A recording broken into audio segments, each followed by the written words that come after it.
Do you want to unmute yourself?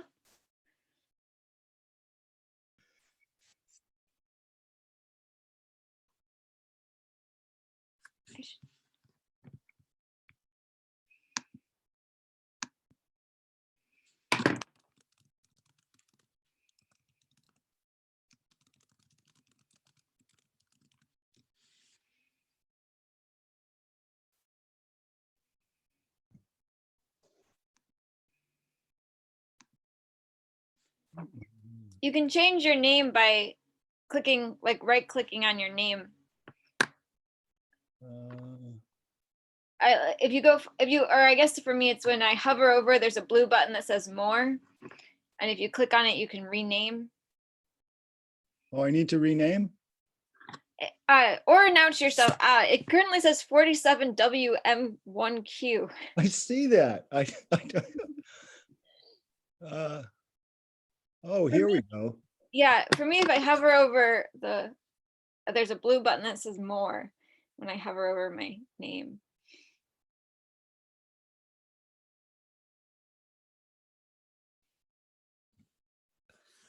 Are we there now? So, oh, this is you, huh? no, this is my stepdaughter, Susan, Tessa. Hello. Hello. Rename.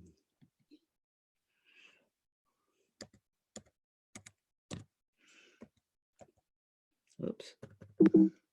Well, now you have a lowercase. That's all right. That's fine. Lowercase is fine. Okay, so start video. Oh, there. Oh, look at that. Hello. And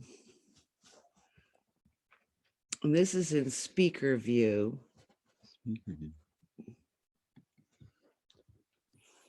There you go. Well, all right. I think we're there. And I'm gonna let the barky dog out before she deafens everyone. Yeah. So, Come on. well,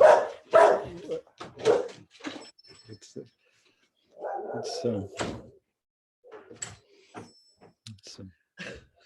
the tech stuff is remarkable. It's just amazing. It didn't used to be like this. No, certainly not. Yeah. And there's still issues crop up. But so far, hopefully we'll have smooth sailing. Yeah. When I was in grad school, we used punch cards. For what? To get There you go. There you go. No,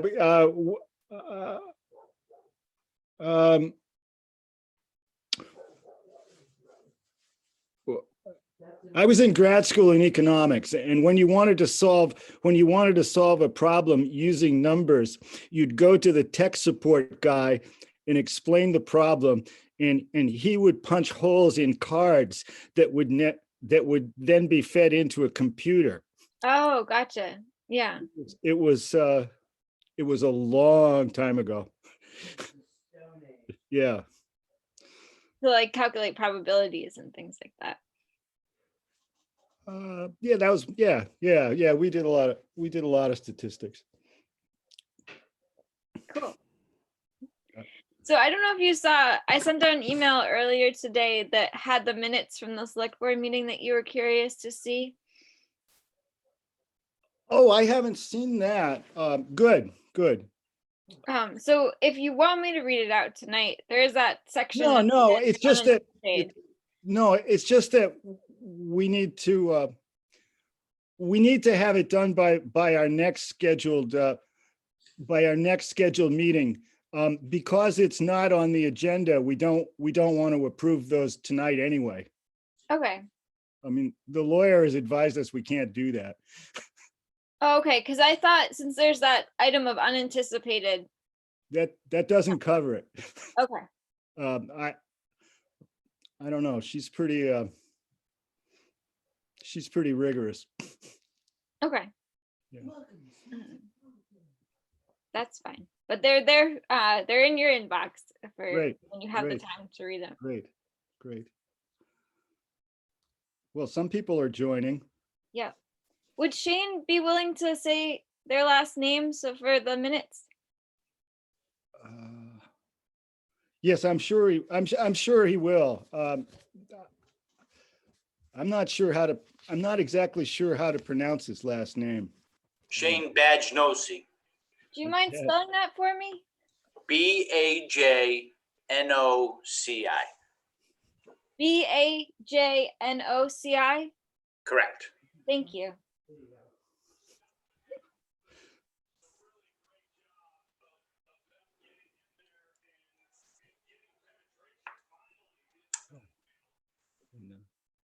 And we have an R.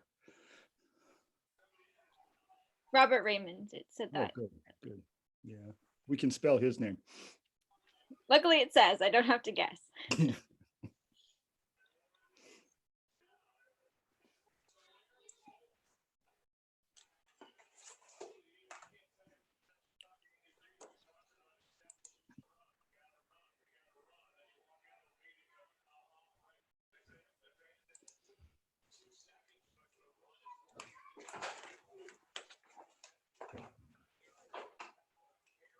All right.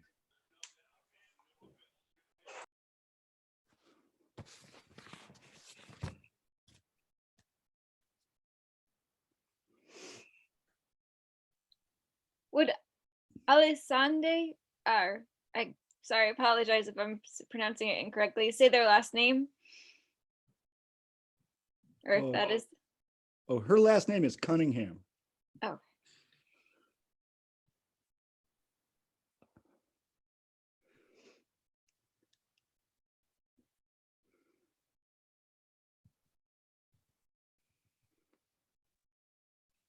thank you.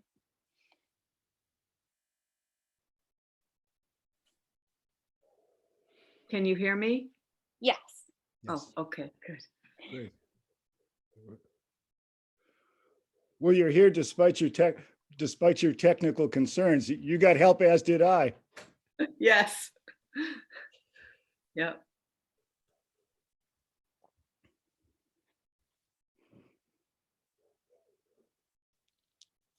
Are We're you're starting the meetings? No, we're just talking. The meeting hasn't started. Oh, okay. We're waiting for the rest of the board to join. Yeah, we only have 2 members of the board so far. Hi, Allison. Hi, Bob. Hi, Robert. Hello. Hi, Deacon. Yeah. Hi, Tessa. Welcome to being our new recorder. Thank you. It's I'm excited to meet everyone. Yeah.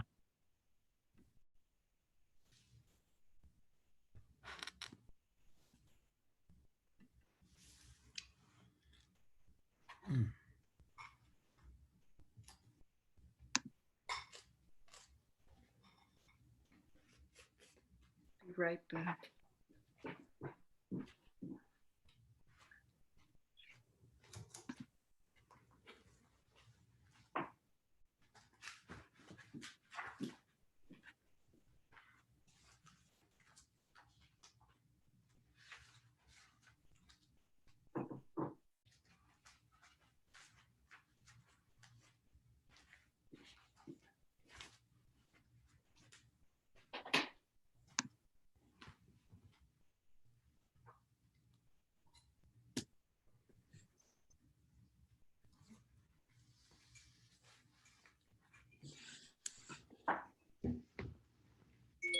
Hello, Tessa.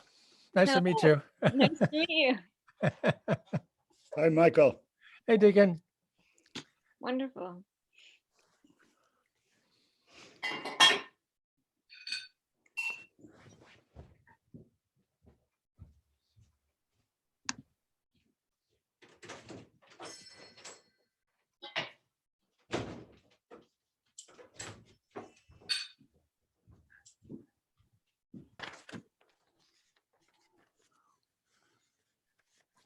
Deacon, thanks again for the agenda. Oh, well, I hope it works. Yeah, no, it's more informative to at least orient, so I appreciate that. Yeah, well, I had a hard time with the last one. I didn't, Yeah, I know. It's okay. Understood. Would Monadnock Media state their name? Oh, sorry. Let me change my name. Hold on. Let me. It's Steve. Hold on. It keeps changing back. Are we gonna get to see you, Steve, or no? Yeah, no, That's too much happiness for us? no, but I'm finishing dinner. You don't want to watch that. We're watching Robert. So I'll take care of that right now.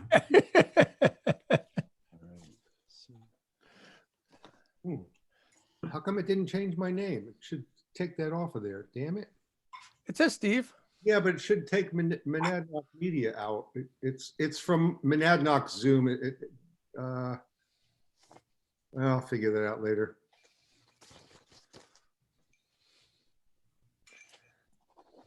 Did that work? Am I still there? You're on, but it still says Monadnock. Damn. Okay. Well, go figure.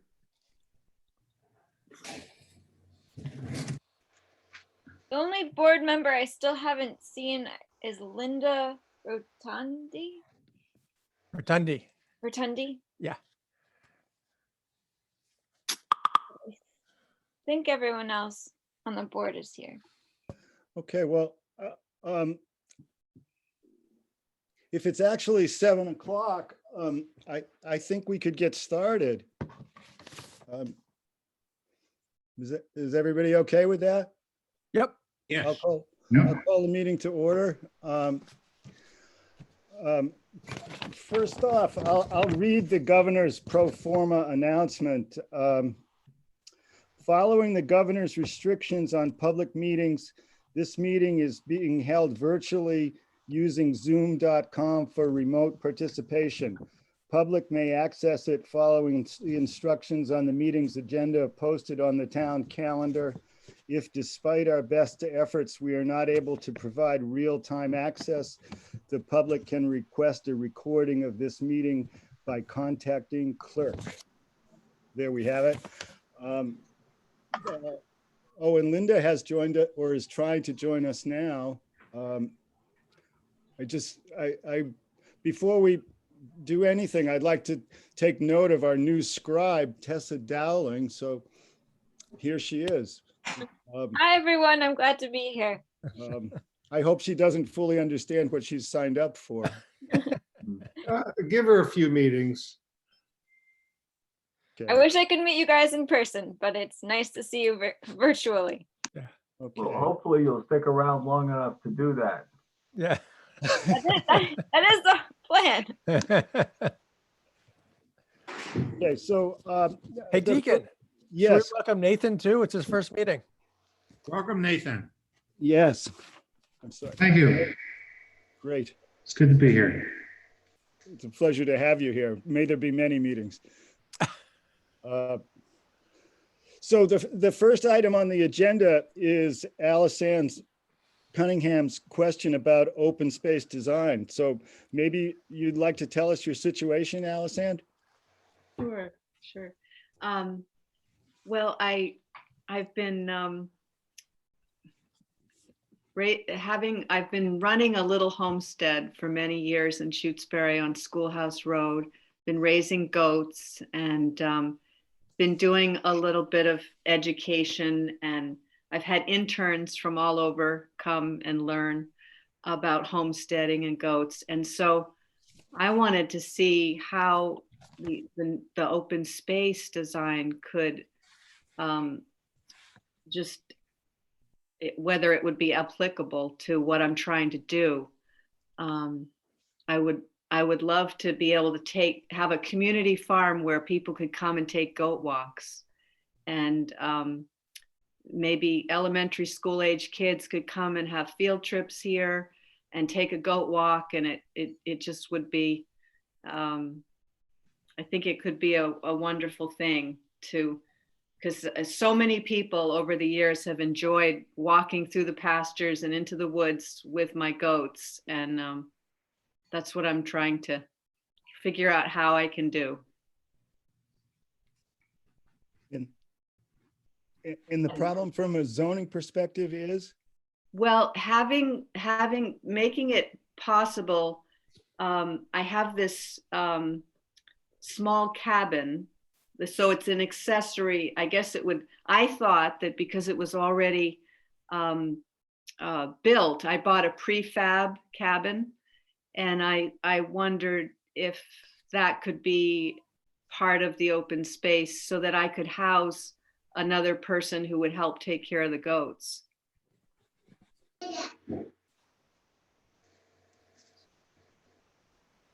Hmm. And how big is this structure? It's 7 feet wide by 20. And one floor? Yeah, and it's lower ceiling. I've had it for years, but I put a heater in it, and then the building inspector just wanted me to make sure it was, that I was doing things the right way. And I thought because it was movable on skid and it was small enough, it didn't occur to me to get an inspection, a building permit.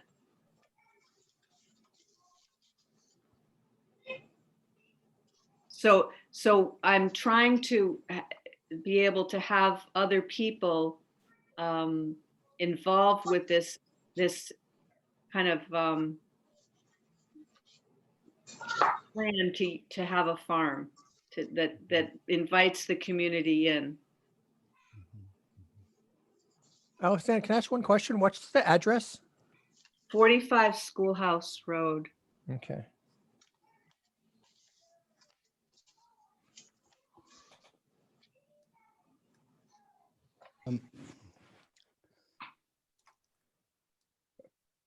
Have you, what, how does this work? Would this work as an accessory apartment? Have you looked into that? I'm not sure. I'm not sure how it would work. Accessory apartment. But what I've done is I've talked to Daniel Sauls, who actually did want to be part of the meeting because he wants to learn about what this open space design is.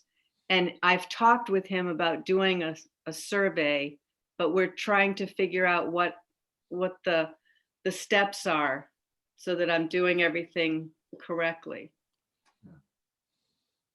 I think Daniel might be in the meeting. I see a Daniel down at the bottom there.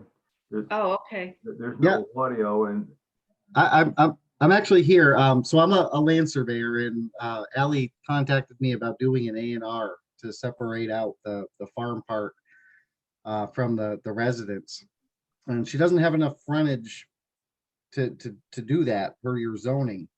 But reading about the open space design concept, I suggested that might be an avenue of pursuit for her. In lieu of doing an A&R where she had a back lot, I thought the accessory dwelling kind of complicated doing that as well. She doesn't have enough frontage to create a separate back lot, but what she wanted to do sort of fit the open space design concept, as far as sort of bypassing some of the zoning. But I'm a little bit unfamiliar with it. It's a newer concept for me. I mean, I typically do A&Rs, and the frontage is the frontage and the area is the area. And I thought that this might be a way that she could do what she wanted to do with some accommodation. But like I said, that there was some ambiguity in reading the zoning as to how she would even pursue that. So I suggested she reach out to the town and kind of get an idea of what the process was for that. so what's the area of the lot? I think it's the 4 acres, or is it 9? 9.3 is what it says on the town map. Yeah. And Okay. So, Alison, is this in response to the correspondence that you've recently received from the building inspector? Yes, Okay. Because Yeah, the building thought- the building inspector believes that there's 2 single-family dwellings on one lot, which ordinarily is not allowed. I think that's where he was coming from. So unless the other single-family dwelling is an accessory apartment, a lawful accessory apartment, or whether it's a part of an open space design, it wouldn't be, those are the only ways to allow it. So this is an attempt, I guess, to figure out a way to allow a second freestanding dwelling unit. Is that correct? I think so, yes. Yeah, I thought it was under the size, and because it was already built, I didn't get a permit. Do you know what the square footage is of the smaller unit?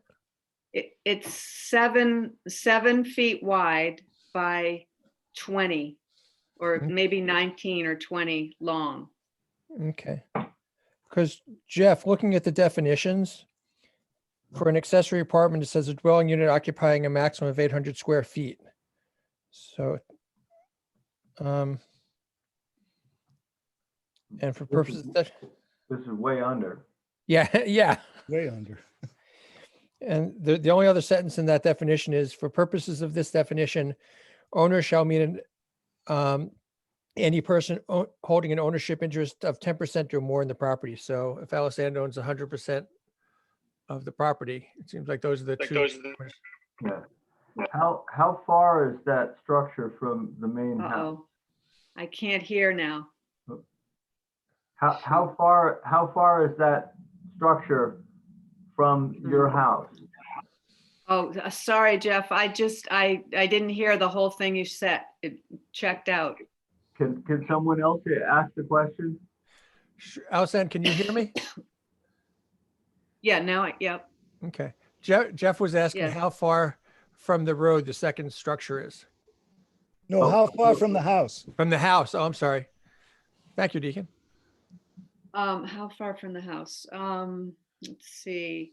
I know that the propane company, it's like, maybe it's 100, a little more than 100 feet. I'm not sure.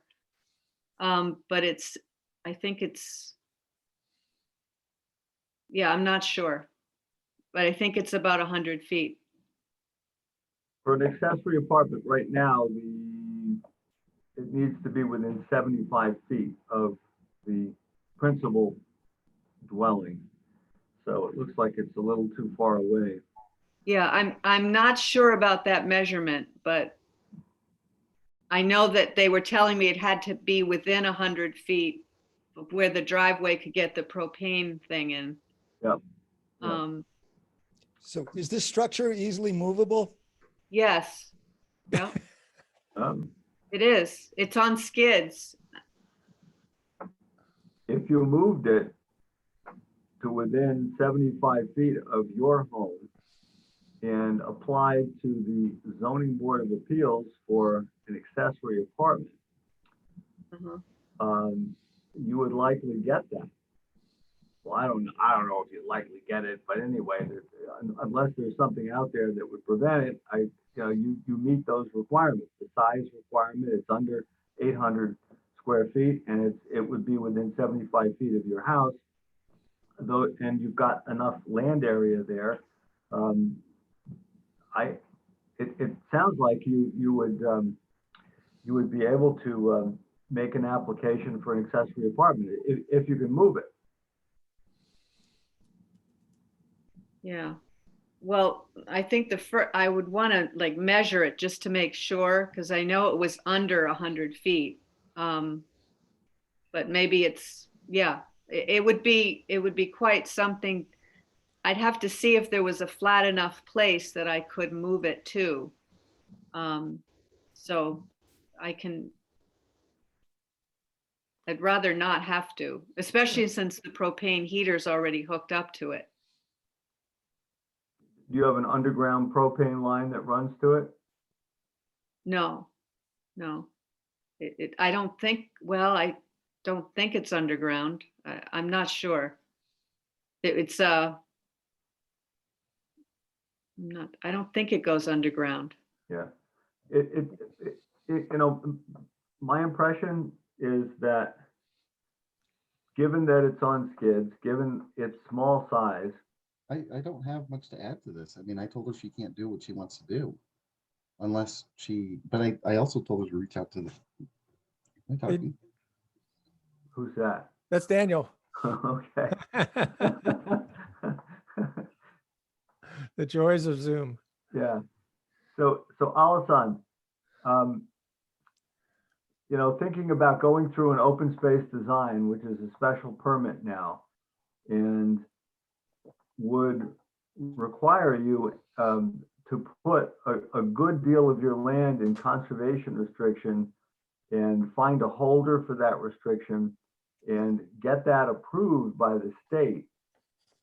All that monkey business and hearings and everything else, it sounds to me like you ought to think long and hard about it, turning it into an accessory apartment. Okay. I mean, that's available with site plan review only from the zoning board of appeals. Uh-huh. You know, which is a fairly straightforward, simple permitting process that we do. There's no public hearing. It's quite straightforward and it's a shorter timeline. Yeah. And So the- what is it? Is it would I be allowed to have somebody in there for short periods of time if they were coming to help with, you know, when the goats are being born, or is there anything allowed? Like if it was part of the farm, like are there? Oh gosh, now my phone is talking back to me. It heard me ask you the question. Hold on, I don't know why that's on. Okay. So if I didn't make it an accessory apartment, Jeff, are there, besides, I've been using it for years as a storage, and every once in a while, you know, somebody would be in there for a weekend. Is it allowed to be used for temporary stuff, or? You might try to make a case that it's accessory to agriculture, that that you have an agricultural operation there, and that whoever is there is either learning or helping you with agriculture, and you know, that's their function. Yeah. You know, that it wasn't a rental necessarily. It wasn't somebody just living there. It was someone who was integral to what you were doing agriculturally. And this would be agricultural housing, perhaps. Right. Something like that. I'm not sure if we provide for that or not in the. I know we're pretty easy on agriculture in our. Yeah. Well, we have an accessory non-residential structure. You know, so I would assume if the primary use is not for residents, you know, if you're saying most of the time it's for Right. storage, then I think it falls into the accessory non-residential structure, which says an accessory structure used in connection with the principal use that is non-residential. So, but not including to storage buildings for merchandise, equipment, vehicles, or refuse and structures housing mechanical equipment. So conceivably, that would be it. Then the just question is, if there's people staying it every once in a while, are they sleeping in a non-residential structure? And I'll leave that to the ZBA. Michael, do you mind giving me the number of the bylaw that you're referring to? Sure, it's Article 13.2. It's definitions in the way back of the zoning bylaw. Thank you. There's a whole bunch of accessory definitions. But my understanding too would be that even if you were just to call it an accessory to the residence and have it be an actual accessory apartment, I'm not aware of residence rules that would apply to that. Are there such? I mean, a straightforward. No. If you have a real accessory apartment, people can live in it year round. Yeah, that's what I'm saying. Yeah. I mean, we don't have, I mean, and if it's empty some of the time, that's fine too. Right. Right? I mean, Yeah, Alison, I think there's two parameters. One of them you fit. So the size of that unit's under 800 square feet. So you know, that's a check mark. And then the question about moving it is, to Jeff's point, it has to be 75 feet from your home. And so if it isn't now and you're able to move it, then that would be the other requirement. So there's two requirements, at least, that the ZBA would probably ask about at the get-go. So you're 50% of the way there already.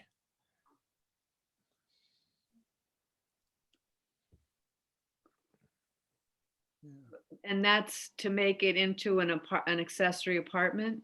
Correct. yeah. But if I was gonna just use it for, people who were coming in to learn, would that go under a different? I Yeah. think it would be a sparsely used residential accessory apartment.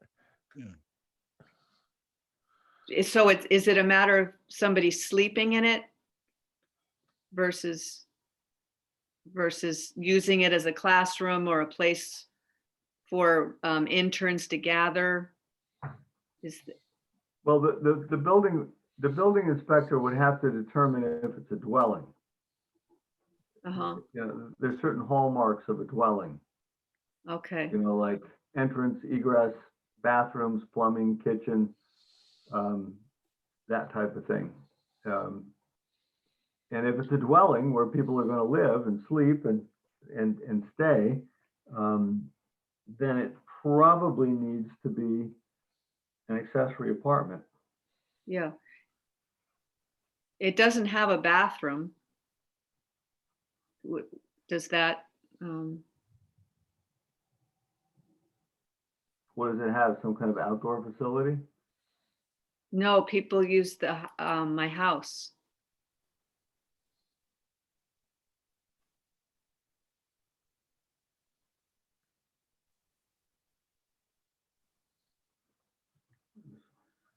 We just started having somebody sleeping in there, but they have to use the house. But now there's nobody in there because of, I had them come into the house.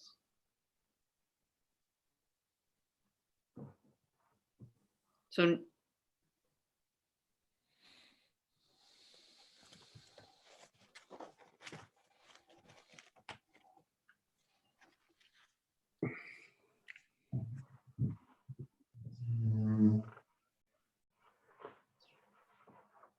Ugh.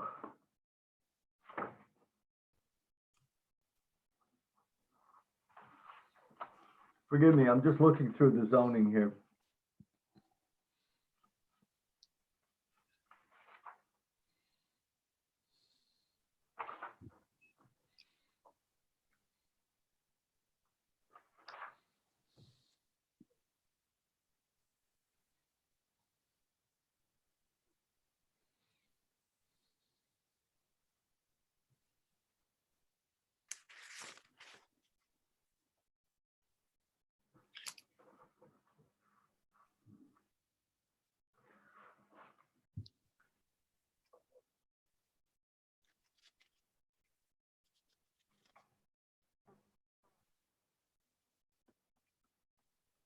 So do any of us in our bylaws see where this term that Michael found, accessory structure for a residential use, pops up again somewhere and actually has some regulations associated with it? I didn't see it in the bylaws. I was only looking at definitions as a starting point. I was actually looking in the use table to see if there was reference there, but there was not. Because what's interesting is that the primary use of the main house is residential, but it sounds like, there's potentially an agricultural component to the accessory one. Oh, here we go. Yeah, Jeff, it's on page 10. It's section 4.4-2, accessory apartments. Oh, well, yeah. That's accessory apartments. I'm aware of that. Okay, what were you asking then? So, The non- yeah, in the definitions, accessory apartment comes first, the first definition, and if you go down 2, 3, 4 definitions. Oh, it gets accessory to structure.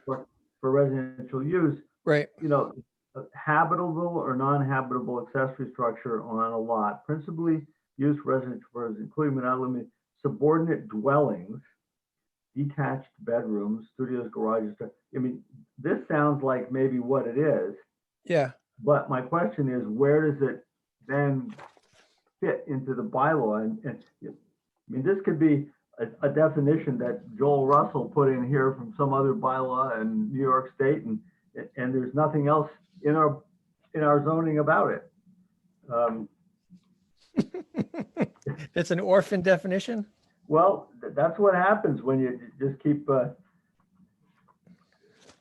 writing these things. And So I hope I'm not interrupting, but as far as doing an A&R for Ally, how would that impact it? I mean, my concern with doing it was, I could create a separate back lot without frontage, call it not a building lot, but the fact that this dwelling was on the lot she wanted to create complicated things for me. Yeah. Daniel, I think that complicates it more because it doesn't have to, I mean, from the description, it doesn't seem like it meets the bar for being a dwelling.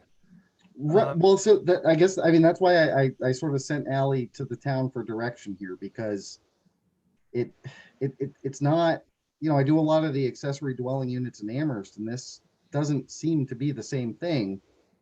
But I was concerned with presenting you with a plan showing not a building lot with a building on it that I guess is being used as a dwelling on occasion. That's why I suggested she pursue the open space design, but it sounds like that's sort of a non-starter as far as what kind of process it would be for her. It feels like we might need, or someone needs to maybe look through the zoning and see, to Jeff's point, if there's reference to this accessory structure for residential use definition, because that does seem like what it is. I mean, the opening words are a habitable or non-habitable accessible accessory structure. So, I mean, sometimes it's habitable, other times it's not. It seems like it actually matches. It's just, It does. And, if it were a garage, I could certainly create a separate parcel for her farm without any frontage, say not a building lot with a garage on it or a shed or something like that. But, my concern was that people were occupying it on occasion.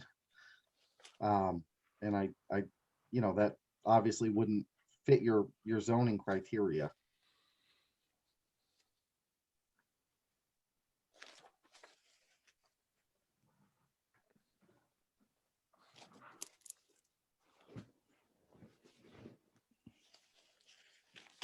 So I sort of keyed in on the open space design, thinking, well, this is sort of, the intent of the change in the zoning is you're doing something creative. This is a creative use. So I suggested she, look for some clarification on what the process is to permit that. But it sounds like, listening to Jeff, that it's a significant process. It's a lot of work for a small project. Okay.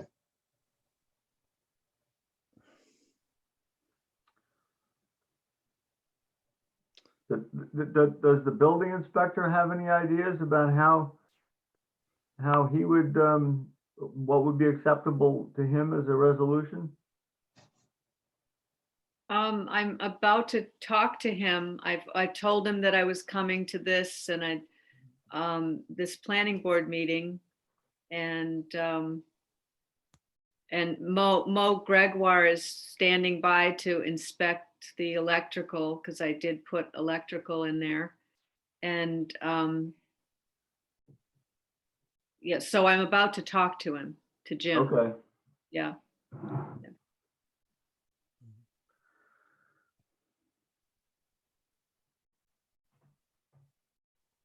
Well, I think, let's see. I still think accessory apartment somehow. I mean, it just seems doable, Alessandro. You know, you've got a small place. It's movable, apparently. And if you could get it just 75 feet from your house, that would solve that. Yeah. Well, first thing tomorrow morning, I'm going to go measure it, actually, because maybe it is 75 feet. But would the accessory apartment have to have bathroom facility? I mean, would it qualify as an accessory apartment without bathroom facility? I don't know. That'd be up to the building inspector. I think the building inspector has already decided it's a dwelling. Is there plumbing in this facility? There's a sink that I just put in, but no shower, no bathroom. It's just a sink. And there's water to the sink right now? Right now, yeah.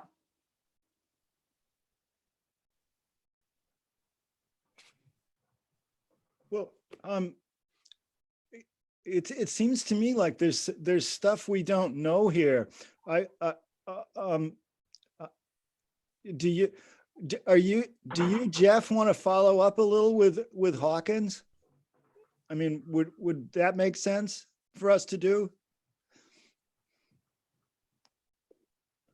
Yeah, I mean, Alessandro, I live close to you, and yeah, you know, if you wouldn't mind if I took a look at it, you know, just kind of eyeballed it to figure out what we're dealing with. sure, sure. Has the building inspector ever been on the property? Oh, yeah, yeah. He has. Okay. Yeah. Yeah, if you would allow me on your property just to look at it, size it up, figure out what's there. Yeah. You know, that would help me in my thinking. Yeah. Okay. Sure. But the question I have, though, it goes back to that agricultural use. If the intention was to have it be part of the educational farm, so it wasn't really to just ever rent it out to anybody. It was just more to serve, having people coming and learning. I've had interns from all over the world who come and stay for anywhere from a weekend to a few weeks. They're called woofers, and Yeah. so it's been a very wonderful experience to be able to host all these people, and so I don't know if it could be under that agricultural use, especially because it doesn't have a bathroom. I don't know. Yeah. Are you incorporated as an educational nonprofit? I have incorporated. I haven't. Yes, but I haven't launched it. I have a board, but I haven't really launched it. Yeah. See, if you were incorporated as under Section 3 of the Zoning Act as an educational nonprofit, Yeah. you know, doing the things that you're doing with a board overseeing you, you could potentially take on the status of the serious community, which is, you know, there are zoning exemptions in state law for operations like that. Right. right. Yeah. Yeah. And Yeah, I was, yeah, and I was also looking, but before I had this, before I knew about the open space, I was thinking, well, carving out a couple of acres with that building on it and the land, and have that be, for the lease it to the nonprofit. So, I have ideas, but yes, I have incorporated. I did that with Will Flanders, who used to live in Shutesbury. yep, Yeah. So, I'm hoping we can wrap this up pretty quickly so we can get on to our next agenda item. If we could just, if Jeff is going to come see you, look at your situation and talk to you, is that a good stopping point for Yes. tonight? Yep. Thank you. And Jeff, can I just add one thing when you go over? Yep. If you look at number 8 under accessory apartments, Yep. it says an accessory apartment shall have a separate entry, kitchen facilities, at least 1 bedroom and a bathroom with sink. So just FYI, number 8. okay. Yep.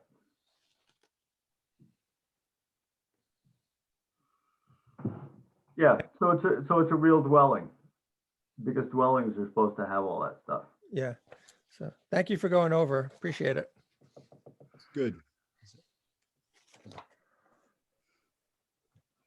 Well, I hope this has been satisfactory. Thank you. Thank you. I'm not sure that it is. Yeah. I'll call Jeff. Okay, Okay, well, thank you. Let's, So I can sign out now? yes. Yes. Okay. Thank you very much. Jeff, did you want to say? You had your hand up, Jeff. oh no, I was waving to Alison because I thought she was leaving. Oh, okay, Yeah. okay. Bye. Bye. Thank you. Just, So, just trying to be human here, you know? Yes, we need that. Okay, now I have to figure out how to leave. Oh. Okay, here's a button. Lower Bye. right corner. The red thing. Okay, thank Hit you. it. so, Mr. Turner, you wanted to talk to us about solar projects. Do 1,000 of these and I always forget to unmute myself. Yes, sir. So I wanted to talk with the board just as a little bit of a heads up, because I know certainly the the projects or prospective projects have come to the attention of some folks in town through our Conservation Commission work, which generally predates working on large tracts of land. Very rarely to never do they not have any wetlands. So the Concom's normally our first stop. And I thought it was worth just having a chat with you guys to see if you had any very broad questions. And I did have one specific questions on the required documents for a filing that I need some guidance on how to comply because I don't quite know how. So if I can, I believe I can share my screen.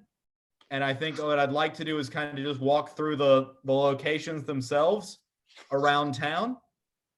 And then broadly speaking, show you just a real conceptual layout of one site, just to give you an idea broadly of what we're doing or looking to do is more accurate. And then I'll ask my question about it's at section 8.10-4, the required documents for an application. Does that work for everybody? Sure. Certainly.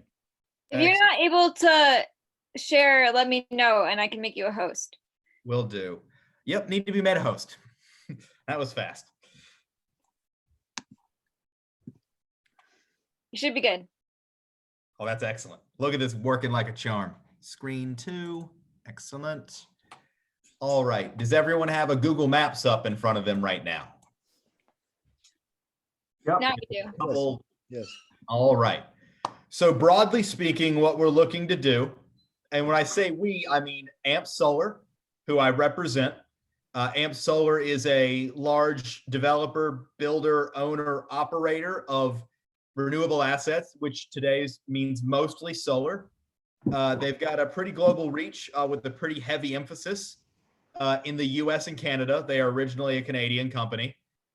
Corporate headquarters in the US out of Denver, where the entire company is working from home at this point, besides myself and one other individual who are live and work out of Boston full time. I am in Boston. I'm out in Amherst all the time. I work mostly across the central and western part of the state, in addition to Cape Cod, really all the places that solar has been pretty hot in the last 3 and 5 years in Massachusetts. So Evan, can I ask you? Someone had a question? Yeah, I did. I just in terms of getting the players correct. So you said you're representing AMP Solar. Does that mean you're employed by them? Yes, sir. I was just jumping to that. So Okay. I, Evan Turner, I'm an independent contractor. I work for myself as an LLC, which is just me, a one-person LLC for trade purposes. AMP hired me about three years ago now to work with them on their development in Massachusetts for solar, to find them appropriate sites, build relationships with landowners, get us through designs and permits and interconnection, and generally be a Massachusetts subject matter expert for solar array development. It's the only thing I do as a consultant. But the projects are formally under AMP Solar. They are the people who will build, own, operate a successful project. There's no intention of ever flipping the projects because they're the people you typically sell projects to. So they wanted to work with someone like me to get started much earlier in the process. And I wanted to work with someone who could build and execute on things we developed. So there was a real natural fit. Some years ago, we were looking for land and generically in the larger Amherst area for solar arrays. We ended up finding W.D. Coles, who you may know have a very large portfolio of properties. We eventually got to the point where Cinda and W.D. Coles, Cinda being, I believe, the owner matriarch there, had some sites they thought was a good fit with a conservation package that she had been working on for a while in Shutesbury with the ambition of, doing a whole lot of conservation. And after talking with the town at some point, years before I arrived, also looking at some medium and larger scale solar. And we eventually found a good fit with AMP Solar as the developer, and of course, W.D. Coles as the landowner. We found a number of sites in town with their portfolio of land. We submitted to the interconnection process. That has been largely completed. And then we find ourselves here about to go into permitting with you guys. So it's time to say hi, heads up, introduction, and ask a couple questions. Long answer to a short question. I do that a lot. I got one more short one. And I may have mixed this up, but is AMP Solar different from NextAmp? Yes, they are. Totally different company. Okay. So NextAmp, to the best of my knowledge, is a Boston-based, I'm familiar with the market, Boston-based, but they've done a lot of work in Massachusetts over the years. There are only so many names with electrical references, I guess, that go around. Okay. Everyone likes the one word, something associated with the industry name. I don't know which one predates the other. That's fine. So we have right now, originally we had 4 properties we were looking at solar on. And we went through this last year doing the wetlands, which are finishing up is close enough with the Concom. And of those 4 sites, after the wetlands came through, we liked 3 of them. We also looked for a couple new pieces of land to make up for some of those sites we didn't like as much, looking for the right upland in the right spots around town with the electrical network where we can extend it and upgrade it to fit the entire capacity of what we had studied with the utility. We had 4 full-size projects studied with the utility, which is effectively a transmission study because it all feeds back on the transmission network through the substation in Shutesbury. So that's the big hurdle, is the transmission study and sending all the power back there. That is a 20 megawatt AC total connection across a portfolio of projects in town. By comparison, the original array in town, I believe, is 4.5 megawatts to 4 on the connection size. Our portfolio now of what we're looking to do has 5 locations, which you see here on the dots. And the 6th location is that original 4th site we prefer not to use. Which one is that? This is the one down on Baker Road. So as you can see here, the way it ended up working out for your awareness, where I'm moving my mouse here, that is the substation. And the 3-phase power in town, which is what we have to plug into, that's the all 3 wires at the top of the power lines, typically in a crossbar scenario, but sometimes in that diamond, runs from the substation up to the, past the existing array that's plugged into it, and runs all the way here to the south end of Montague Street, right on the main road there.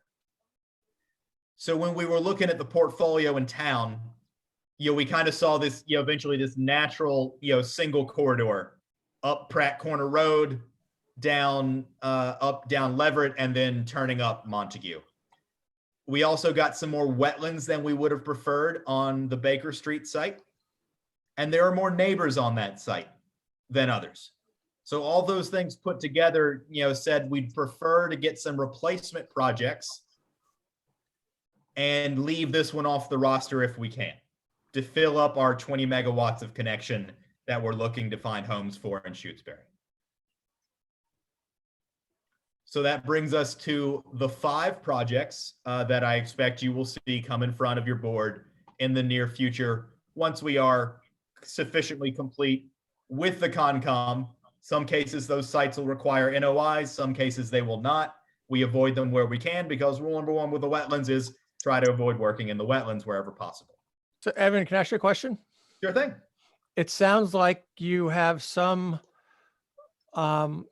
established level of needing to have 20 meg of capacity. Is that your sort of, the way you explained it was you have 20 and you have to fill up to 20. Is that an actual, is that Not how you're approaching a it?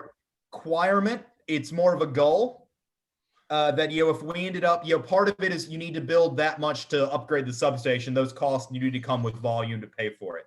But it is not an ironclad requirement that we absolutely make 20 megawatts of connection. And it's actually a much deeper conversation than that at the moment, because unlike your previous array, these will have batteries. But more importantly, what the 20 megawatts is the connection size on the grid, not what we build in the field. Those things are very different now, and different than when you had the first array come through town. The first array is overbuilt by like 30-some%. I think it's a 4.5 AC connection, 6 megawatts in the field. Built in the of panels, add up the the nameplate rating of each module, you get to 6 million watts by example. And it becomes just a module count. Batteries have allowed us to dramatically oversize those arrays behind the connection. And now instead of overbuilding by 30%, we're overbuilding ideally to 230%, but anywhere between that and 30% works. So they're bigger systems behind the same connection because we have some batteries to make a much more fully operational, robust generation facility. It lets us do so many more things that originally solar could not. So another long answer to a short question. So I'm describing this 20 effectively as the connection size. We'll move off of that soon enough, and we'll just talk about what we're building in the field to keep a clean discussion, because it can be confusing when I jump back and forth, in more or less in the industry speak. Could I ask a question? Yes, ma'am. This is Miriam DeFont. I'm on the Conservation Commission. What are the green and blue pins indicating? The blue were the original ones on my original 4. Okay. The green were me keeping track of where the newer sites are that you guys haven't seen your applications for yet. Okay. Those will be submitted later this week. I believe Maria has been in touch with you about those. So the blue ones already have ANRAD submitted. Yes, ma'am. Okay, thank you. And then the red one as well, but for now we're hoping to leave that one on the shelf. Okay. It just kind of sticks out. It's out of the way down here. A lot of reasons to make these easier. So Michael, for roughly sake here, adding up to 20, 5 megawatts on Montague Road, also on Carver Road, the private road through the property, a 2 megawatt connection here on Leverett Road, a 5 megawatt connection on Pratt Corner Road on the east side, south of the current array, a 3 megawatt connection on the west side of Pratt Corner Road, and a 5 megawatt connection on the south side of Pratt Corner Road is the idea. Effectively running, a single power line or set of power lines from one end to the other. Can you zoom in on the one near the current Wheelock track, the new one? That's green, right? This one's Yeah. blue. Oh, that one's blue. Okay, so that's Yeah, so you mean the one south of the existing array on the Wheelock property? if that's green, yeah. It wasn't. That one was blue. Okay. Okay. Green was up Never here mind. on Leverett. You have to change your color coding. Sorry, let me make it I can make it a different color. That's okay. Don't worry about it. Yeah, but they're just more or less access points. Like this is what will easy to share with utilities. Say, where are we plugging these things in? Oh, here's a Google Maps.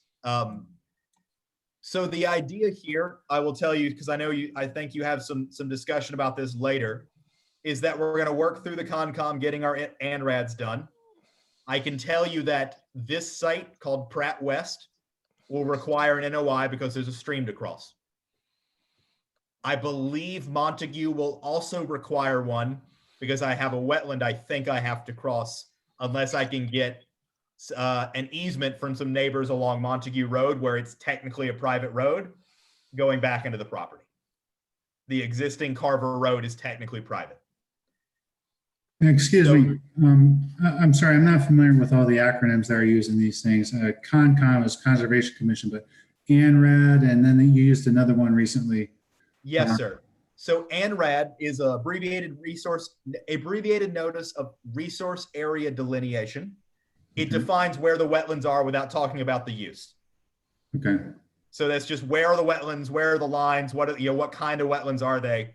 An NOI is called a notice of intent to impact the wetlands. It's the first half of a sentence. And that is where you might need to do a crossing or do anything that in the judgment of a conservation commission could or would impact the wetlands proper. Thank you. Yes, sir. I have a question.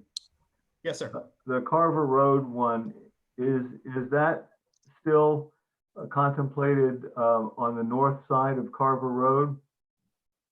Yes, sir. North and some of the south right now. Let me pull up a map here. And it'll be easy. That's a funky shaped property. So it's worth. I can see it clearly now. Yeah, so there we go. Zooming in here, Wendell, here's Carver Road. So the property is this one here, starting at the north. The frontage is down here and way at the northwest corner. But Carver Road proper runs through these two addresses by 40 here and then back into the site and then eventually cuts out on Carver Road East. But all technically private property, private road. So my default assumption is that I need to come in through the south, cross the stream, cross a wetland in here, and come in from the north because that's the frontage that exists for the property. This frontage is super wet. We won't be doing that. So we're looking to get some easements from these folks to allow for solar access, just for to use the private road for the construction and maintenance of the array.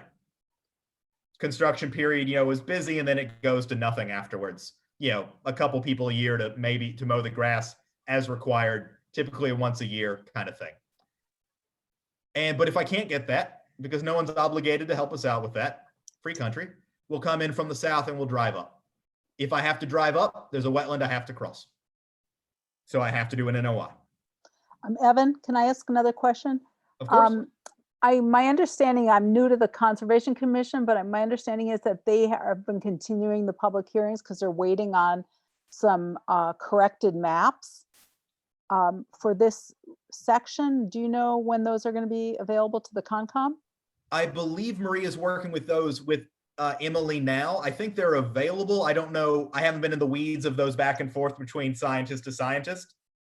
I do have some updated maps where are those? Let me see if they're in my downloads folder. Oh, here we go. Maybe it's the last thing I downloaded. Look at that. I can actually show you. This is real convenient right here. So I believe these are the most up-to-date delineations of the site. And I don't, I think they're getting their ducks in a row in the reports and all the flags, but this is roughly the whole site. Big wetland on the west, bunch of wetlands here in the middle with some vernal pools in red, wetland on the east, and then the wetland we'd have to cross is right here on number 31. Because I have this dashed line to work with on the property. I have to come through the neck. So I'm hoping these folks will work with us and we won't have to cross a wetland, and therefore we won't with the driveway. Regardless of that, however, my power lines will come through the south here. If I can jump over the wetland entirely with the power lines, I will.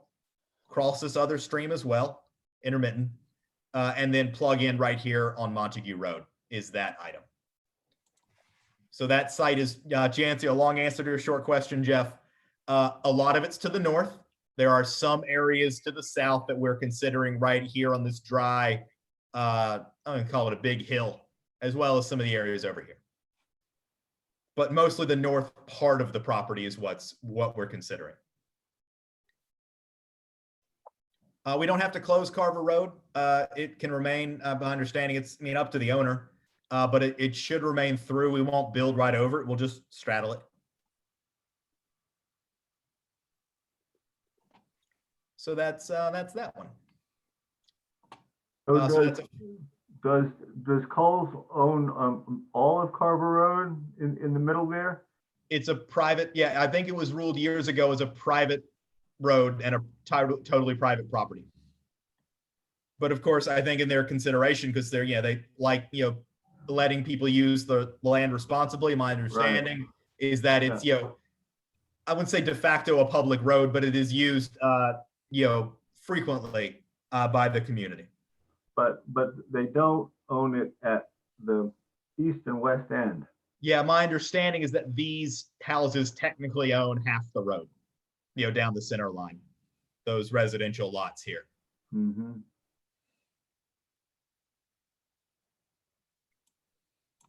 So that's our choice of how we come in. My default expectation is coming in through the south because that's the frontage we have. So you'll see that, on an application in the future. And that one probably starts with a notice of intent. So it'll go to the Concom first and then theoretically come back to you guys afterwards upon success there. Evan, how long would that road be? Ooh, let's find out. This is, again, one reason I'd love to not have to do it, because who likes building roads in the middle of the woods for no reason? If you can avoid it. Let's just total this up here. Go to the bottom of the array, 3,700 feet. Okay. Now you're aware that our driveway length limit is 1,000 feet? I believe I've seen that in the bylaw, but I otherwise don't have a way to access the site. And I would expect to fold that into the solar permit. And I think it's a little different in general because, driveways are typically used a lot more often for residential in and out, whereas a solar array after construction is relatively a hands-off item. And it doesn't have a lot of distance there. On that kind of length, driveway, we tend to put a bunch of turnarounds in just in case people need them. But otherwise, it's not a lot different than Carver Road West, running through the whole site without too much problem. That is, the better part of a mile, more than a mile. Okay, in our regs, it defines driveway a private way providing vehicular access from a public or private road to a residence or to a commercial and non-commercial establishment. So that would be 3,700 feet of driveway, which we didn't allow the Wheelock project to do that. We held them at 1,000 feet. Okay. I mean, in theory, I can technically do it. I can do it here and then make it internal to the project. It's just a little weird. It's possible. It's a matter of what's internal. I think you're talking about driveway to the fence line versus driveway not, and we can work on that. I'd rather not, use more of the woods than I need to like that. So I think that's something we'll have to work out on an actual application. Thank you for bringing it up. It's just all the things I've got to consider on a application and the design. Because certainly to get back here, 1,000 feet off the road here is not that bad. Yeah, and that brings us, well into the property. All right. So speaking of the Wheelock site, that is right down here. And I'll change my base map over. And that's the property right in here. Excellent. We are in the area just to the south. In this general blob. We expect to use the exact same access road. Probably has another set of poles put on it. Further in, we'll keep those further off the street. We'll bury it just like the originals, and we'll use the same access route, and we'll arrange that with the present owner of the array. Yeah, and I believe you guys got back here. Let's see, it's about 1,000 feet to the gate or so, to the top, and then the array goes a little further in the back. So in theory, we'll be using the exact same facility. We don't feel any reason to, if we can avoid it, make another driveway in town. So that one sits right down here, similarly sized to the Carver Road Montague site, about 45 acres in total. That one's a much simpler one. One wetland in the middle and one wetland on the edge, neither of them problematic. And I expect this will be the first application you guys see. Once we get the ANRAD done with the Concom, which, this one, Pratt East, Montague, and then the next one we'll talk about, are all pretty mature through the ANRAD process, and I believe they're mostly buttoning up, and the consultant and the Concom are largely in agreement with all the wetland delineations being proper and reviewed. The third site here, and I'll jump back over here, is on Pratt Corner West. So an east and a west, and it's right in the elbow of the transmission lines here north of the substation, which is right there. It's, comes down and crosses a stream, which will be an NOI with the Concom before we come back to you.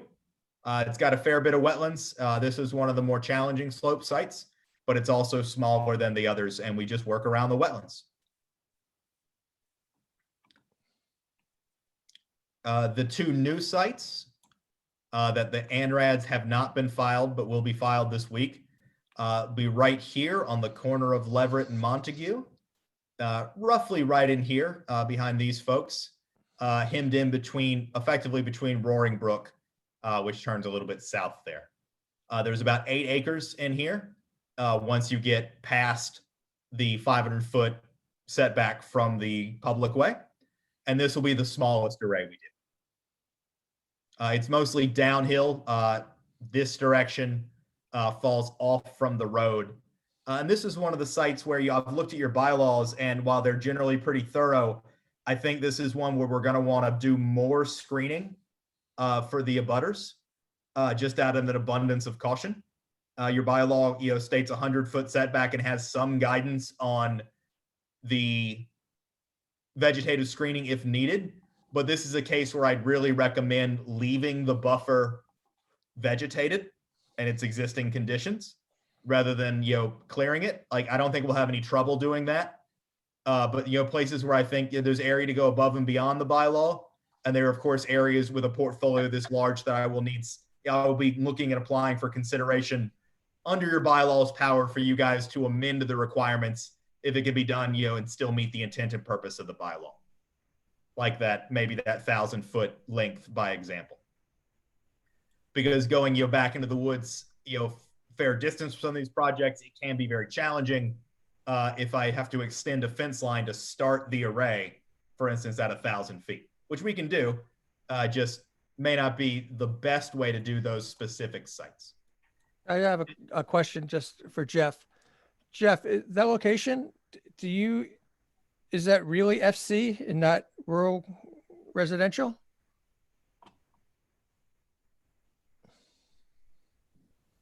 Well, the RR would be 500 feet from the roads, and the FC would be in back. Okay, so as long as it's 500 feet setback, it's FC regardless that it's so, Yes, and it's the corner of residences off of Leverett Road. It's still FC. right. And my question would be, is that area was originally left out of the Paul Jones conservation area that Cinda did because there's so much water going through there. A lot of water coming out of the Carver Road area and south of Carver Road. There's a tremendous swamp in there that drains right down through the area you're talking about. In fact, Cinda left it out because she was thinking it could be a potential water supply source for Shutesbury. So how are your ANRADs working out down there? So pretty good. There is a stream here that's perennial. The Roaring Brook here, that's perennial. And then there's a wetland on the left side. I think, that hems in Roaring Brook. So it's right in here, I think. That becomes functionally our boundaries. 500 feet here on the south from the street, hemmed in by the brook, more or less around the back corner. And how many megawatts would you do in there? I expect that will be a 2 megawatt connection, and we'll look to build 4 megawatts in the field. And that'll be a very dense array. And if we can't get to 4, we get what we get. But the arrays that we design now are a little different than the ones we were doing 3 and 4 and 2 years ago. Batteries let us do so many other things, and we can get a lot more megawatts in a smaller space than we otherwise have in the past, because we can take advantage of volume over getting the best electrical production per panel, which means spread stuff out a crazy ton. How many acres would that area be? This one's about 8. Let me just pull it up here, guys. If you'd give me just a second, I'll show you what I was talking about. Helioscope is my desktop level design project. Here is that one. That's the Pratt East site. Let me do Leverett. Find my copy here. 2 hours ago. And keep in mind, these are not peer-reviewed wetlands yet. These are what will go into the ANRAD process. So here we are, roughly 500 feet line here. Here is the brook, and then it continues off-site to the west. Here's that western wetland that'll hem us in there. And then here is, the dark green is just the edge of the giant conservation land that, takes up the 1,000 or more acres of this giant parcel. So we're working just in this little elbow. And then, there's more of this parcel that's unconserved up here that we're not working in at all. And if the town would, I don't have any perspective on what the landowner would do with land not under option, water supply or otherwise, but I would note that we don't really interfere with any of that. So I don't think it would take anything off the board if it were needed in the future, because we just work on top of the land. And assuming these are peer reviewed, by Emily and the Concom, I presume they will use Emily Cole again. Then this is roughly what we'll start with. We got to step back a little more from that wetland. This is a design before that was there, but otherwise it's just dense going back and down the hill. And then the last one, the latest addition, is more or less replacing Baker, which we just didn't prefer. And it's down here on Pratt Corner Road to the south. They own, Coles owns a very large parcel that's mostly in Pelham, but the northern part cuts in here into Shutesbury. It's, the parcel in Shutesbury is, I think, 260 some acres at least, but this larger conglomeration is more than 1,000. So it's just the northern tip here that's in Shutesbury. Works along Fales Road, which goes all the way back here and eventually would connect to Old Pratt Corner Road if it were still in use. Fales Road serves the utility transmission line here over some tough topo up here. And our project would start, and this is where, Jeff, I need to consider that driveway concept, and I'm not sure how it plays in with Fales Road, because this array would start, in theory, 1,500 feet back in the woods, which is wonderfully out of sight, out of mind, but may be a challenge from that perspective, depending on how you treat Fales Road. You could drive a flatbed up this road right now. It's a little rocky, but for a non-typically used road, fantastic condition. Obviously used by the utility to service their platforms back here in the not too distant past. And this will be another 5 megawatt connection site. The idea portfolio wide is that we would like to work with Shutesbury, and we had a meeting with the administrator and a member of the Board of Selectmen. There's a new function in the solar program that lets us partner with local municipalities to operate the array with us, which is certainly a larger endeavor than just talking about here, but we find it's a very good arrangement for a local place because it lets them keep a lot of the value of a solar array. And in this case, a very large portfolio. I will be straightforward. This is the largest portfolio I know of in the state for like a single effort, multiple locations, but all taken together, a very large effort. Evan, can you talk more about what this ownership, this whatever you cooperation or whatever? You can call municipal partnership. That's the term I've come up with in my head.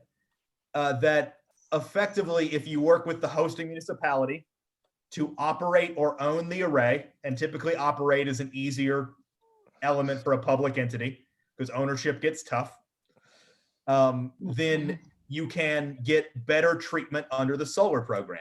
Yeah, well, that's your benefit. What's the town's benefit? More value. That's where I was driving down that line there. So you get to pay the town to do operations and management, which we'd otherwise have to hire out. And the value of the projects is better. So the revenue to the town is better because those things tend to scale together. I would like to see if we did all of these projects like that, which we don't have to, but if you're building solar in the field, I'd like to get the best value out of it for the municipality it's in. Can I drill down? Just when you say you would pay us, the town, to operate, that means actually doing the operations? So operations of a solar array are actually pretty simple. Well, unless there's an issue. Yeah, it's not a heavy, crazy high bar, but we're working into, it's a very new thing that the SMART program made to encourage engagement with local towns to do a better project. The foundation of that is that in order to enter that kind of long-term operations agreement and partner together, and for the town to be a steward of the array, and honestly, who better than the town to keep an eye on things, then you probably have to go to a town meeting vote to enter into that kind of arrangement with all sorts of vetted agreements. That's a high bar, but we think it's a better bar for Shutesbury because effectively, if we did all of these in the public way, the municipal partnership way, same thing, changing over terminology, we'd like to see across this portfolio 40 to 50 megawatts of solar, which is a wonderfully enormous effort. So let me ask you a question. Why did you take ownership off the table? Because ownership would imply either a piece of the revenue or supply of energy. Yes. So supply of energy just blows away anything Shutesbury could ever need. You're selling power out of the town. You guys could use a fraction of the existing array for the municipal needs. Well, we could use it though, in case of sustainability. So why would you take it off the table? Because the fundamental reason is that it's easier to set up an operations than include a non-taxable entity in a project with tax equity benefits at the federal level. How about the revenue for generation for the town? That's hell of a better than pilot. Easier to pay you a pilot rate, clean. No, it isn't. Everyone knows how to finance it. No, and honestly, pilot's chicken shit. It just really changes the complexity of the ownership of the financing model. Right, but we've got to make a third-party entity and give them a percentage because we've talked to the DOER about this to an extent, and it doesn't work for you guys to be a minority owner. The ownership concept is like Shutesbury itself on its schools, for instance, wants to do its own solar array. Right. Well, I would just say from experience, pilot is based on the value of the array and not on the revenue. So a percentage of the revenue is real money and pilot is not. Okay. I mean, that's fair. It's a long discussion to go with the town. And it's a lot to cover, but we think the value there between the O&M and the pilot in this structure is probably, it's probably at around 20,000 a megawatt DC to the town per year. So if you can get What's 1% of the revenue? Well, that's not relatively important. It's always the secret. That's the secret. Fair, yeah, but it's a private project working on a private landowner, Right. and we're paying the town, effectively for services and taxes, and it's a good arrangement. Okay. If you guys want to share the revenue, I think we'd be happy to see what kind of development capital you'd like to put forward. Okay. Well, I guess just because you're presenting this at this moment and getting feedback, I would say if this is something, you should keep it on the table and have a transparent discussion about what the revenue is, and then we can make that decision for ourselves. Yes, sir. And I guess I need to be careful with, just a fun public meeting board. These are large discussions to have with select boards, administrators, town meeting votes, councils, super preliminary. I don't want to dive down a rabbit hole and could, would, should, because it is a long discussion to get to the right arrangement if we go down that road. So, Michael, but we do think it has a lot of value, because effectively to do solar in Massachusetts, you've got to give value back to do it as well as you'd like. That's either community solar, where you're giving other ratepayers signing up for your arrays a discount, or this new municipal partnership model where you can effectively give that same value to the hosting town. And I mean, taxes and pilot payments are just revenue to the town in general is the most equitable way to do that to a town. And we think, I mean, I guess a more powerful pilot or a combo of, O&M and pilot rates are, really move the needle on the town's revenue for what is effectively a relatively small amount of its land.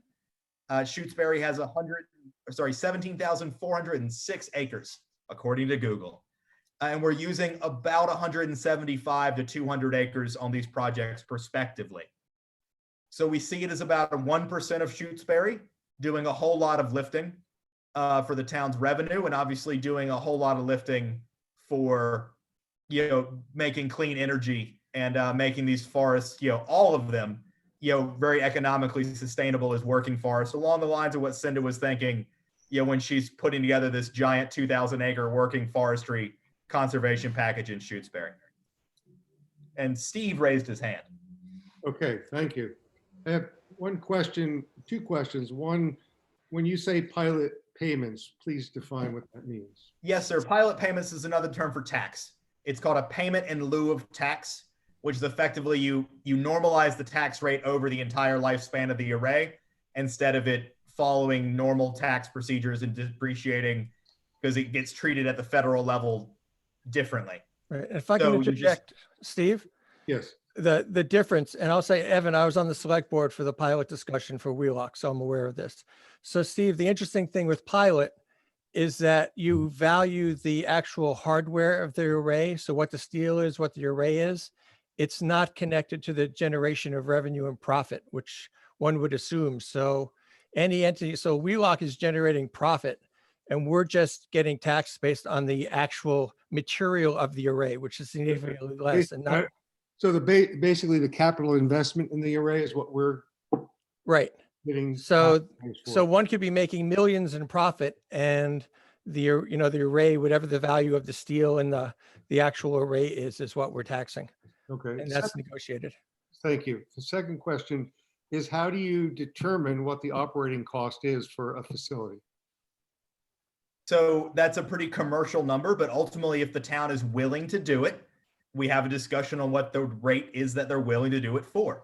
And that of course includes defining, and that's still plenty of work to be done, all the work to be done on what is the scope of services you're talking about to satisfy obviously the array's operational needs as well as the SMART program. So again, I'm just saying it's a very preliminary item. We're really excited about the concept. We think it works great here, but I'm telling you, we're so far at the beginning of the steps, and we don't have the stakeholders in the room who can actually make those decisions on behalf of the town. And I don't have the research done on exactly what I got to present you. So I'm just telling you, it's a possibility that we think keeps a lot more of the value in Shutesbury than doing, community solar, which is a good system, I guess, but, distributes that benefit out to a bunch of people with really good credit scores and one giant company who is our tenant, like a Lowe's or a hospital or something. Could I ask a question? This is Miriam. when you're talking about these kind of O&M agreements, is there kind of a risk sharing assumption that you have a fixed contract and the town shares some of the risk for stranded costs if it goes above? That's an excellent question that we would probably need to put into a contract. I will tell you, I'm not the guy who normally does O&M contracts. I'm purely a developer side. I don't take projects myself into operation. I tend to transition during construction once it's push the ship off the dock after we build it. But yes, I would imagine a responsible agreement would have something like that. I'm just not a subject matter expert in O&M contracts. So that's the kind of thing that you have. There's a lot of discussion around if there's a fit there, but I'd like to think there is, because your DPUs have all the right equipment already, and who better to keep track of all these large arrays than the town itself. And I think structurally, we're very happy to know there's a partner in town who will be able to do this for us instead of hiring O&M on the market. There's a market out there for people who manage your arrays physically, and we just have to go hire them. But why not have it be the town? Okay, I have a question. I may have misheard, but I thought I heard you say that the total megawatt of the portfolio was 40 or 50. That's a true statement, sir. But the individual projects you're talking about don't add up to that. So the connection size, that's the difference in the connection size and what we build in the field. If I can build 20 total connection, I want to double to triple that in the field right now. Triple is really aggressive, but possible. So ideally, let's call it 2x. So we connect for 20 and we build 40, because the batteries soak up all the extra power during the day, and we can smoothly deliver it over the evening when everyone needs it. So you have to overbuild in the field to generate extra power to deliver it all day and through the evening. Uh-huh. And your pilot rates are typically based on what you build in the field.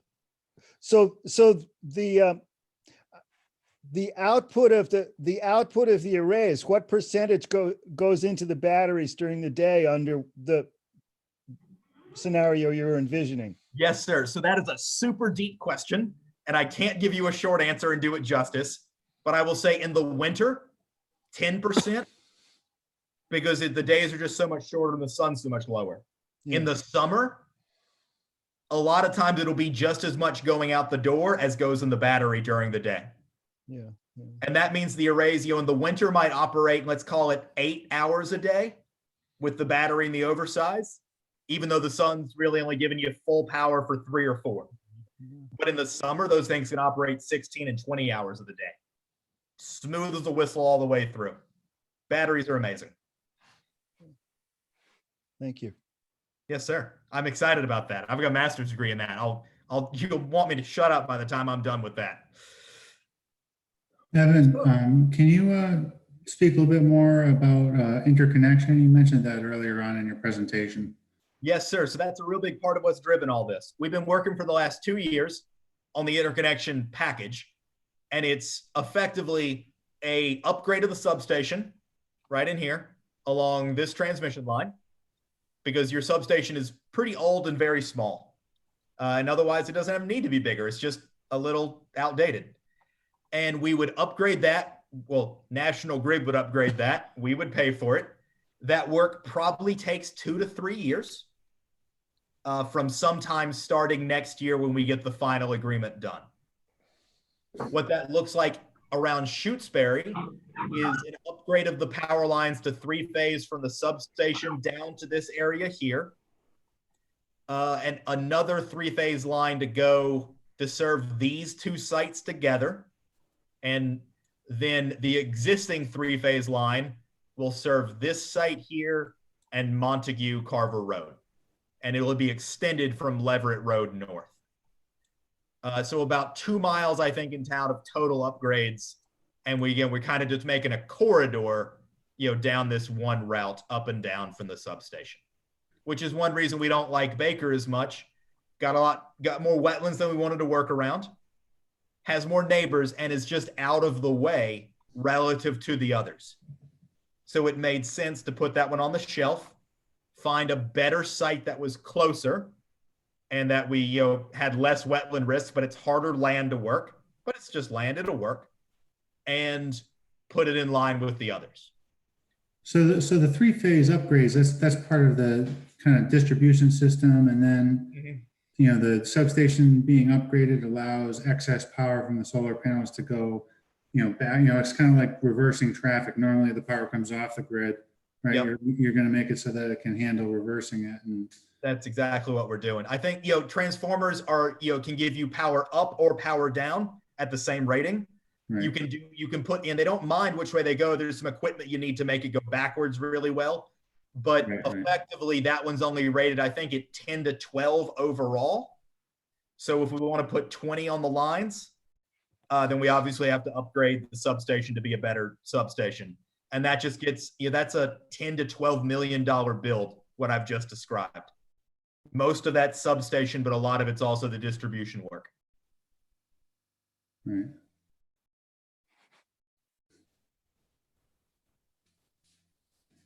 Evan, in terms of conversations, it sounds like you talked to Becky, our town administrator, and what select board member? One select board member, because they didn't want to put a quorum together. Yeah, I'm asking, who is that? I don't remember who it was. I'm sorry. It escapes me in the moment. There's Melissa, there's April, and there's Rita. I'm going to guess it was Melissa, but I'm really guessing on that. Okay. And they didn't, they were just, it was a conversation a lot like this, introductory, here's what we're thinking. It was months ago, but do you see any fundamental problems with this off the top of your head, kind of idea, because we do like the idea of working with you guys in the town in a more intimate way.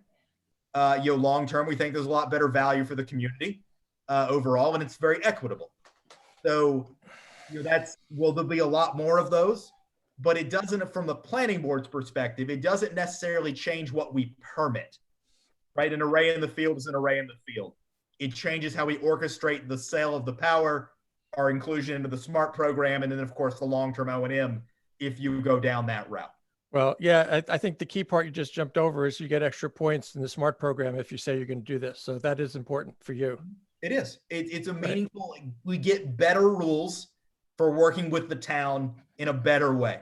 Right. And which means just in a strict transactional process, we are far more excited to pay the town the money in large part that we would have moved to other customers around Massachusetts. The array is in your town. It'd be nice if that revenue and that benefit could stay on your docket. Right. I guess what I was saying is it's a competitive process in SMART. And so if you get the town to sign on, then your competitive status gets increased. Yeah, I mean, it does. I don't know what you mean by competitive status. There's multiple developers seeking limited space to do development in Massachusetts. Oh, yeah. I mean, there's plenty of room in the SMART program right now for this. I mean, there are hundreds of megawatts left. That's from when the presentations I heard, there was high demand in Western Mass and it's not equally distributed across the state. I mean, the SMART program only works by load zone with utility. So all of National Grid is the same. So far as the electricity is concerned. And all of Western Mass is the same for Wamiko. And there's some National Grid out there in the West. And then all of the Eastern Eversource is the same. Now I'm talking about the applications to those regions. Oh, yeah. The complaint was the state was seeing many more applications for Western Mass because obviously there's open land, and in Eastern Mass there's less. Yeah, it's just economic availability. The further west you go, the bigger the properties are and the more space you have. And like, I can't afford to work in, the South Shore very well. Right. You just don't get, the size of projects and property prices that move the needle. This isn't being part of the solution. This is being the solution. A long way. That's one perspective. It is. I'll keep Another that. thing you mentioned in that, Evan, was how the power is sold. Can you speak about that more? Yes, sir. So there are two general ways you can sell the power. This is all going to National Grid. It's all going to the utility provider. If you do community solar, you effectively take bill credit instead of cash, and then you sell that bill credit to a bunch of other customers to the utility. So that's a lot of orchestration, but it works. The other alternative with the municipal partnership model is you can sell straight to the utility for cash. You don't have to find another customer. So that's a preferable, simple strategy. It's the way it should be done. It's the way 99% of providers of solar arrays sell power to utility, because they're designed to distribute power to customers. You can do that generically in SMART, but SMART is designed to make it not competitive to just sell power generically to the utility without doing community solar or municipal partnership. They want some benefit, and we're there to do it. If you work in Massachusetts, that's the bandwidth you work on.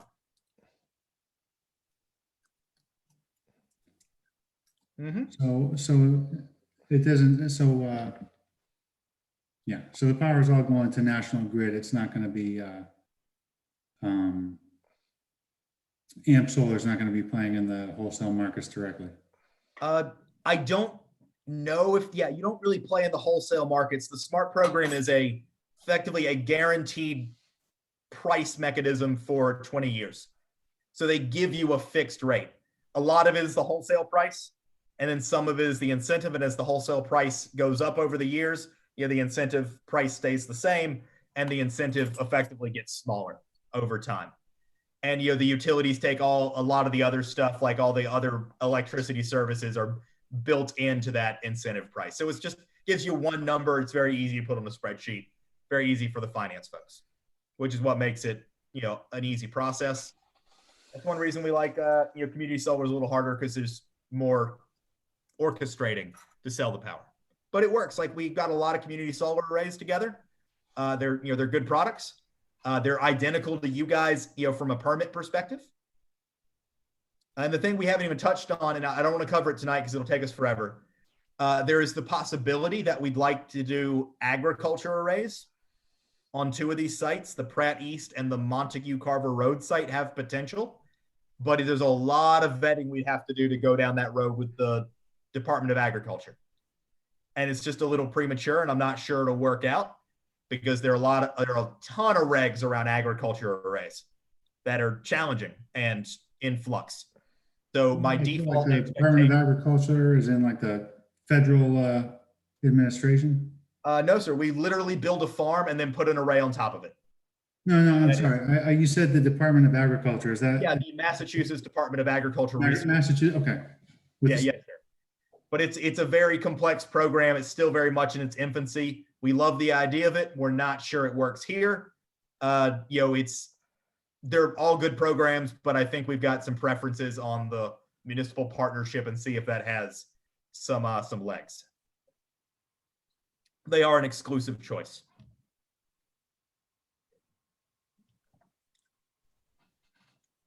So it sounds, Evan, like you said you're going to phase in any applications. Is that a correct understanding? Yes, sir. So part of it's just bandwidth, and part of it's the timing of how things just fall out. I believe the first thing you'll see is Pratt East. As soon as we're done with the ANRADs, I'll keep working on the applications and the designs with the engineers. And I hope to have something to you, hopefully by the end of the year, for a submitted application. In that same time period, Montague Carver Road and Pratt West will be with the Concom doing NOIs for their crossings.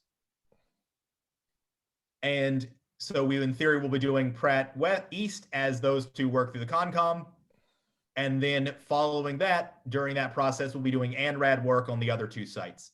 So I expect you to see Pratt East first, then these other 2 blue ones, and then followed by the other 2 green ones in the end. A little bit staggered on the process. Can you say how the Pratt Corner projects align with the subdivisions, and I won't use the subdivision, the tracks in the new solar bylaw that designate how many solar projects you can have for each block of land in town? So I believe the only potential conflict there, let me find that map. And again, prior to this, we submitted preliminary subdivision applications. I know we had some disagreement on those. I'm not concerned if those those preliminary subdivisions stick or not, or if an eventual subdivision application comes in for the purpose of this conversation. But for the purposes of that map, let me find the map. Open space, this one. So I believe we're pretty much in conformity here.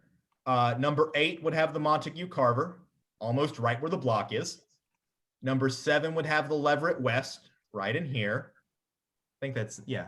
Yeah, that's accurate. This has got some of the other internal, this has all the other internal parcel lines on it. Number 1 has the Pratt West here. Number 2 would have the Pratt South. And then number 3 is the question. Functionally, are we expanding it? Do we grandfather it in with the subdivision applications we did and may make in the future? I'd like to think we can work around that if required. And, considering that the rest of that site, that of course WD Coles owns, is part of the conservation package that Cinda has been working on for many years, and that it is enormous in scale and far outstrips the 4-to-1 requirements in the bylaw in general. But I think number 3 is the only one that might trigger that, and I honestly don't know if it triggers new, if the old one counts as the only one that it says might be in there. But ultimately, I think that's sidestepped by the planning board allowing that to be met alternatively or nuanced in with their ability to adjust the requirements of the zoning bylaw if it still meets the intent and purpose of the bylaw.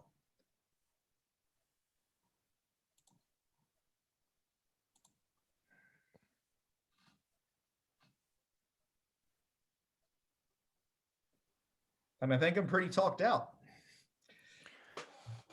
Well, that's, this would be a good time to move on to other topics if there aren't more questions from the board and the visitors. I'm fine with what we've got so far, Deacon. I can move on. Anybody else? Everybody else okay with stopping this topic? Yes. Well, thank you, Mr. Turner. Thank you guys for your time. I appreciate it. And oh, I'm sorry. I have one question. I totally forgot about my one question. One of the whole reasons we did this, if I may take another moment of the time. So Please. There is a requirement for Native American notification to Native American parties in general. Section, I think it's number 3 in the required documents of the bylaw. And it mentions notifying a number of parties, and it, affiliated, unaffiliated, listed or not listed. And I don't know how to notify parties I can't identify. Like, I don't know what to, I can go to mass historical societies. I can look up for registered, tribes, for instance, affiliated with the area, but I have no other way to get in contact with a list of people I can't define. What's confusing you? How do I get in contact with unaffiliated people who may claim some association to the general area / projects and provide them notification that I know they got in order to, meet the requirements? Like, is that something I can post in the town proper, in newspapers? There's no specific contact that I can get a receipt from. I'm sure you're resourceful enough to start talking to the Native American community and ask around. Yeah, and I just want to make sure, I don't want to find that there's someone I couldn't find and didn't know that then triggers, and trips up the application later. Because I can go first for people, but it's not an inclusive list. There's no way to define what the list is. So I wanted to get some clarification on, if the board had a concept of what broad public notice would be sufficient to make sure that people who aren't, coming to a planning board meeting, or, looking in the newspaper anymore can see there's notification in accordance with the bylaw.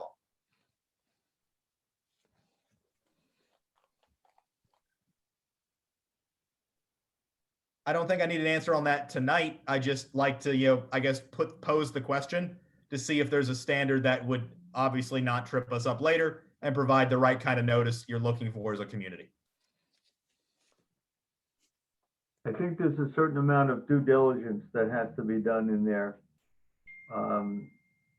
It isn't precise. Some of this Native American jurisdiction, authority, involvement isn't exactly precise.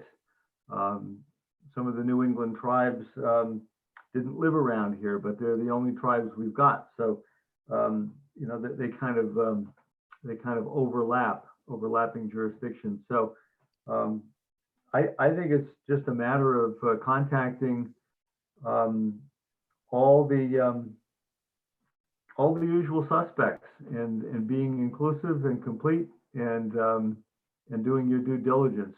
And I'm sure if you do, then it'll satisfy this. Okay. Right, and I guess I would agree with Jeff, and I would just say the due diligence means reaching into the community as opposed to going to the Massachusetts Historical Society. Yeah, that was just like one of the people in the list of the. Right, but that was- I mention it only because that's the go-to for Western culture. And we're not dealing with Western culture, and as Jeff says, it's not a linear relationship. So I guess I would appreciate if the board, you would put together, I mean, you guys, I can't be from everywhere. I can't imitate your local knowledge. But if members of the board would be willing to give me a list of people you know would be interested, associated, and applicable to that requirement, that would give me a great jumping off point, because I just can't be from everywhere and I can't imitate your knowledge. Well, we don't have the knowledge, and I think as the applicant, you would have to do the research and the due diligence, as Jeff suggests. Okay.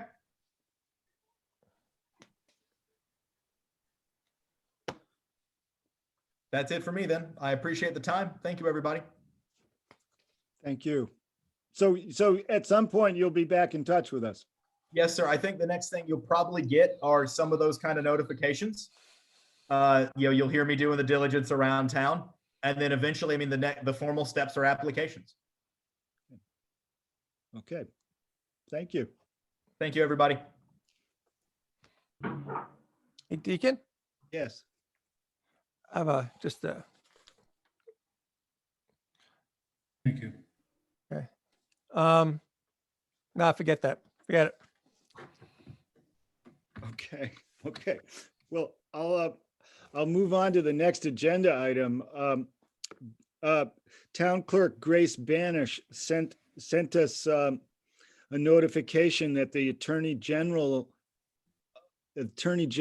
office has extended the deadline for their review of our town meeting passed zoning articles, and it's now extended to November 7. And that's all I know.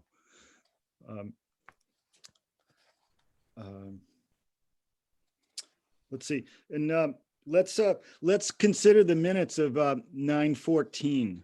Okay. I'll move to approve the minutes of September 14th, 2020. Okay, I do have one proposed revision. You want to In second the- it first? Pardon? You want to second my motion? Oh, okay. Robert has seconded, and I will suggest that the minutes do not take note of the fact that I recused myself before the Zabco discussion, and I would my preference would be that be noted. Isn't it? I thought it's in the first line. Well, It says, as in a butter to lot F29, Bonner recuses himself from the okay, agenda then item. I'm sorry. Forget it.